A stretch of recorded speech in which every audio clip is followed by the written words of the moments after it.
बुद्ध संघ का एक भिक्षु को कोई गंभीर रोग हो गया था। उसकी हालत इतनी खराब हो गई थी कि वह चल फिर भी नहीं सकता था और मलमूत्र में लिपटा हुआ रहता था। उसकी ये हालत देख उसके साथी भिक्षु भी उसके पास नहीं आते और घृणा से मुंह फेरकर आसपास से निकल जाते थे। कुछ दिनों बाद बुद्ध को यह बात पता चली तो वह तत्काल अपने प्रिय शिष्य आनंद के साथ भिक्षु के पास पहुँचे। उसकी दयनीय दशा से उन्हें घोर कष्ट हुआ। उन्होंने भिक्षु से पूछा, तुम्हें कौन सा रोग हुआ है? भिक्षु बोला, भगवान, मुझे पेट की बीमारी है। बुद्ध ने स्नेह से उनके सिर पर हाथ फिराते हुए प्रश्न किया, क्या तुम्हारी सेवा करने वाला कोई नहीं? भिक्षु की ना सुनते ही बुद्ध ने आनंद से कहा, पानी लेकर आओ, हम लोग पहले इसका शरीर स्वच्छ करेंगे। आनंद पानी लेकर आए। फिर बुद्ध ने भिक्षु के शरीर पर पानी डाला और आनंद ने उसके मल मूत्र को साफ किया।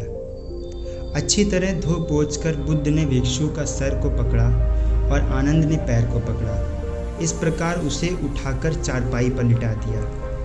फिर उन्होंने सारे भिक्षुओं को एकत्रित किया।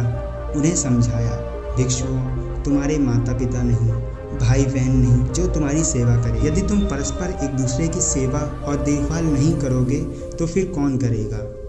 याद रखो, जो रोगी की सेवा करता है वह ईश्वर की सेवा करता है।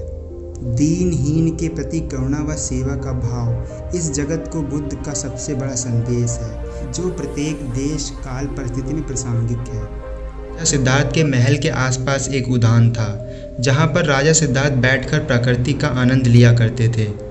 एक दिन जब वह अपने बगीचे में बैठे हुए थे तभी एक घायल हंस उनके पैर के पास आकर गिर गया। उसके शरीर पर एक तीर लगा हुआ था। उसे देखकर प्रतीत हो रहा था कि किसी शिकारी ने उसका शिकार किया है। हंस को तकलीफ में देखकर और उसे यूं ही फड़फड़ाते देखकर राजा सिद्धार्थ का दिल पिघल गया और उन्होंने उस हंस की सहायता करनी चाहिए। उन्होंने सबसे पहले उस हंस के शरीर से तीर को निकाला और घायल जगह पर मरहम लगाया, उसकी पट्टी की। यह सब कर लेने के बाद देवदत्त कुछ खोजता हुआ सिद्धार्थ के पास आया। देवदत्त जैसे ही सिद्धार्थ के पास पहुंचा उसने कहा, अच्छा तो ये तुम्हारे पास है, लाओ इसे मुझे दे दो। इसका शिकार मैंने किया है। इसका शिकार करने में मुझे बहुत मेहनत करनी पड़ी थी। इस पर मेरा अधिकार है। देवदत्त की यह बात सुनकर सिद्धार्थ ने कहा, नहीं, यह हंस घायल था और मेरे पास आया कि मैंने इसकी मदद की और उसकी जान बचाई, इसलिए इस पर अधिकार मेरा है। दोनों भाइयों के बीच उस हंस को लेकर अधिक बहस होने लगी। अब वे जानना चाहते थे उस हंस पर किसका अधिकार है। ऐसे में उन दोनों ने निर्णय लिया कि वे राजा के पास जाएंगे। सिद्धार्थ के पिताजी कपिलवस्तु के राजा थे। वे राजा के पास गए। राजा के पास पहुंचते ही देवदत्त ने सबसे पहले कहा, महाराज, इस हंस पर सबसे ज़्यादा अधिकार मेरा है क्योंकि मैंने इसका शिकार किया है। इस वजह से आप सिद्धार्थ से कहिए कि ये हंस मुझे दे दें। जैसे ही देवदत्त की बात पूरी हुई तब राजा ने दोनों को शांत किया और फिर उसने पूछा, पूरी बात क्या है? ऐसे में सिद्धार्थ ने पूरी बात बताई और बोला, महाराज, बात ये है कि इस हंस को शिकार देवदत्त ने किया था, लेकिन ये हंस घायल होकर मेरे कदमों के पास आ गिरा। इसे घायल देखकर मैंने इसका इलाज किया और इसे ठीक कर दिया। अब आप बताइए इस पर किसका ज़्यादा अधिकार है, मेरा या देवदत्त का? राजा ने इस मामले में अच्छे से विचार किया। विचार कर लेने के बाद उन्होंने सभा में एक बड़ी बात कही और ये बात थी, मारने वाले से ज़्यादा बचाने वाले का अधिकार होता है। इसलिए इस हंस पर अधिकार सिर्फ सिद्धार्थ का है क्योंकि उसने उस हंस को मारा नहीं बल्कि उसे घायल देखकर उसका इलाज किया।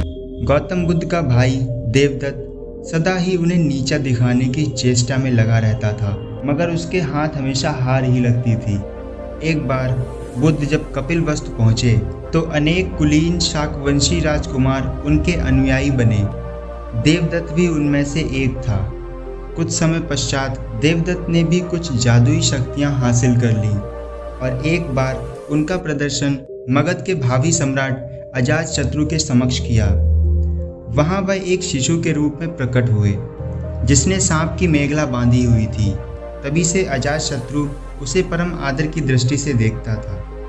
कुछ दिनों बाद देवदत्त मगध से लौटकर संघ में वापस आया तो उसने स्वयं को बुद्ध से श्रेष्ठ घोषित किया और संघ का नेतृत्व करना चाहा।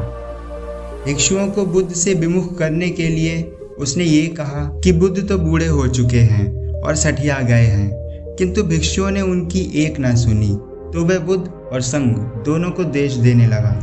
खिन्न होकर वह वापस मगध पहुंचा और अजातशत्रु को महाराज बिम्बसार का वध करने के लिए प्रेरित किया, क्योंकि बिम्बसार बुद्ध और बुद्धों को प्रचुर प्रश्रय प्रदान करते थे। प्रारंभिक दौर में बिम्बसार को मरवाने की योजना असफल हुई, अतः उसने 16 धनुधारियों को बुद्ध को मारने के लिए भेजा, किंतु बुद्ध के व्यक्तित्व से प्रभावित होकर सारे उनके ही अनुयायी बन गए। क्रोध में देवदत्त ने बुद्ध पर ग्रीककूट पर्वत की चोटी से एक चट्टान लुका दी, जो पहाड़ से उत्पन्न हुए 2 पत्थरों के रास्ते में रुक गया। देवदत्त की क्रोध की सीमा ना रही। उसने एक दिन मगध राज के अस्तबल में जाकर एक विशाल हाथी नालगिरी को ताड़ी पिलाकर बुद्ध के आगमन के मार्ग पर भेज दिया। नालगिरी के आगमन से सड़कों पर खलबली मच गई और लोग जहां तहां भाग खड़े हुए। तभी बुद्ध वहां से गुजर रहे थे।